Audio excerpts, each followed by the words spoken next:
A man narrates that whatever is happening is not new. The world is ending till its beginning. Earth is going away from its axis. Ice is melting. Forests are burning and lessening. Everything is ending. So are humans. Death is inevitable, but it gives a new beginning. Our rotting body helps plants grow, and plants grow vegetables to fulfill life's sustenance. What people see is not actually real.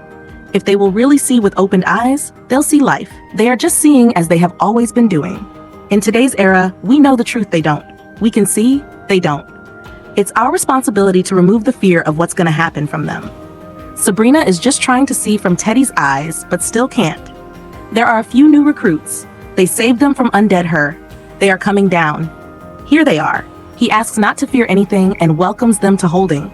They thoroughly see as first impressions. Wes looks at a painted wall. A man turns on a recorder. He's recording for Teddy. He's not here yet, but the feeling of his presence is always here. His speech is running on speakers. They have forbidden outsiders to keep weapons. He asks what they were doing at the road. Where have they come from? Teddy would want to know which way has led them here. Lucy checks out people working on growing food. Others check as well, while Wes looks at the wall again. Lucy has been to such a place before. He claims there was no such place like this ever. They grind undead in machines. It takes 2 months for them to rot. They take bones from flesh and feed them to chicken. They think every living thing has been decomposed like this. He calls undead posters. They have power, water, and food. They seem to be preparing for something. They found them at the right time. He wants to tell it right now that for good, they're closing doors so that they'll not have to go up outside. He is interested in asking a special question. Can you see it? It's a simple question. Thoroughly look at the undead and tell what you see. She says an undead that should be in the soil. He says Teddy will look in the eyes and will know the truth, so say the truth. He says different from others. They are estimating how further they have to learn. He calls her a doubter. And they like such ones because after doubts get away, belief will be such strong as well. Al keeps asking questions from his questions. Wes sees only a hungry undead. He asks who painted this wall. He tells him about his brother. He used to copy him.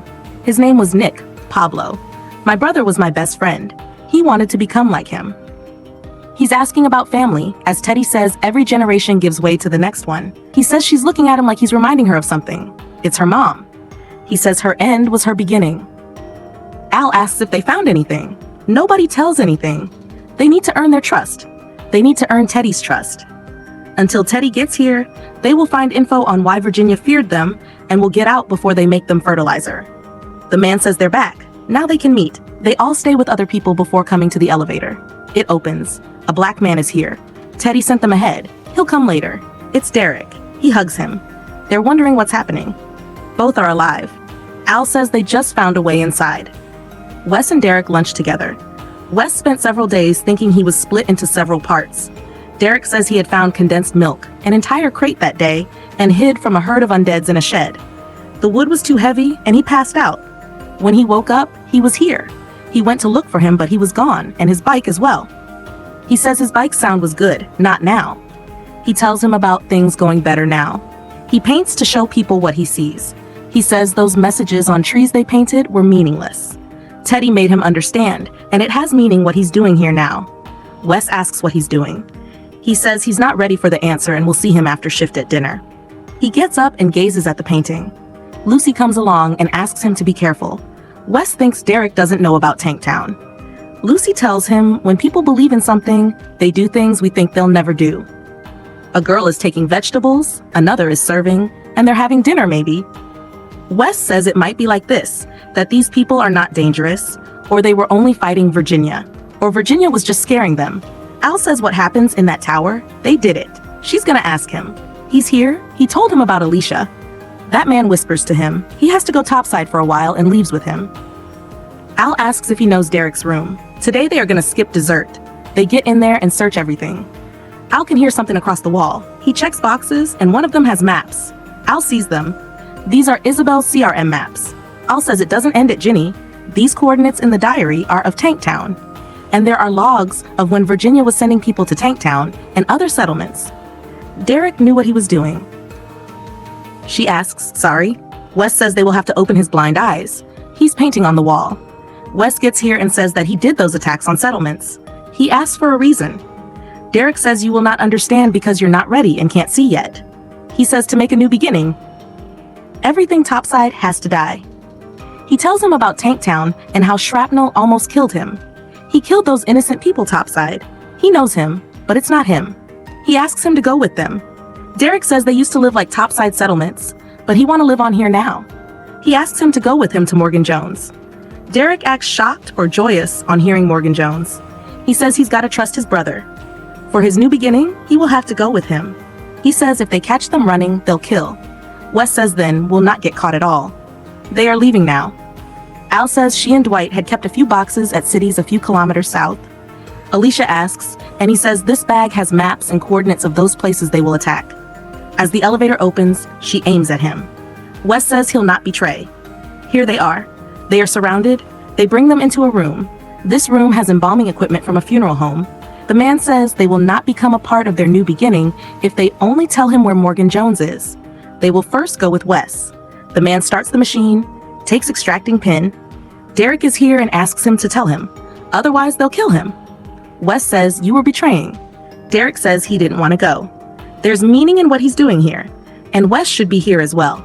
He can see Teddy's truth as well. As he moves with him out, they get before Undead. He asks if what he sees. Before that, Wes has a question that did he know from his people in the oil fields that he was there. Derek says people are people, now asks what he sees. He says he's seeing someone exactly like it. Still walking but empty inside. He was talking about him. Tries to take his gun. Derek aims at him. Wes asks him to not do it and pushes to Undead. It bites him well enough to kill soon and instantly. He dies. He says he loved him and puts him to rest. The man hears the gun sound. He's here and takes him at gunpoint. Alicia asks about Derek and says she's sorry. He's as well. Al opens the back door and they lock the door behind them. Torch on, and this place is filled with tied and chained undead. These all are embalmed. They can go across them. They move among across them towards the exit door. There's a CRM soldier. Al asks them to go ahead and checks its face. Kills it, and there's fluid coming out of the body. Embalming fluid is here, and they can burn this place. Alicia asks others to bring those to Morgan and go. Lucy says they can leave her. She cuts the belly and necks to have as much embalming fluid as much these undead have and throws a match to burn all. Al says they don't know if Alicia survived. They only saw fire there. They were planning something very big. Al tells him that they knew and were finding them. She asks why. He doesn't know. There's no diesel left, but horses are ready. Dakota wants to help. Alicia helped him to stand here. She'll help for Alicia. Morgan says that time hasn't come yet, and they'll start the search from the parking lot. Others leave. Dwight asks Al if she's fine. She says they were not behind Nora. They had maps and are behind helicopters. She has to find her to be aware. He had thought that he had lost Bear Lady. Dwight says if she doesn't talk to him every 2 days, he'll come to find her. Alicia is alive. They are in. He says rotting bodies give the earth a boost for plants. They will keep her as she is right now. He asks them to get her ready for Teddy. They leave. He turns the machine on and gets to her. She inserts something in his eye and tries to run. He tries to stop her and kill her.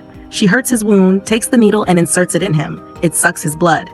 Teddy is here, along with that man. He checks the dead man and puts him to rest to avoid becoming undead. Riley leaves. She says, so you're king of the insane.